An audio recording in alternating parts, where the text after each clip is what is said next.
କେଉଁଠି 108 ଦୀପ ଜଳି ଭକ୍ତିର ଆଲୋକରେ ପୁରା ଗ୍ରାମ ଦୀପ୍ତିମାନ। ସେଠାରେ ହେଉଛି ଗଣେଶଙ୍କ ମହାଆରତୀ। ନମସ୍କାର, ଜୟ ଜଗନ୍ନାଥ ସଭିଙ୍କୁ। ମୁଁ ଏନ୍.ପି. କ୍ରିଏଟର ଅରୁପା।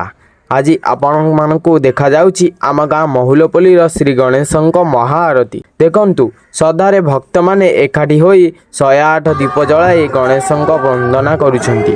ଗଜାନନ ଭୂତ ଗଣାଧି ସେବିତଂ କପିତ ଜମ୍ମୁ ଫଳ ଚାରୁ ଭକ୍ଷିତଂ ଉମାସୁତଂ ଶୋକ ବିନାଶ କାରଣଂ ନମାମି ବିଘ୍ନେଶ୍ୱରଂ ପାଦ ପଙ୍କଜମ୍। ହାତରେ ଫୁଲ ଧରି ଶ୍ରଦ୍ଧାଳୁ ଓମ୍ ଗଣେଶାୟ ନମଃ ଜପ କରି ଭଗବାନ ଗଣେଶଙ୍କ ଚରଣରେ ଅର୍ପଣ କରିଲେ। ଭଜନ, ଶ୍ଲୋକ ଓ ଆରତୀର ଧ୍ୱନିରେ ସମଗ୍ର ପରିବେଶ ଦିବ୍ୟ ହୋଇଯାଇଥିଲା।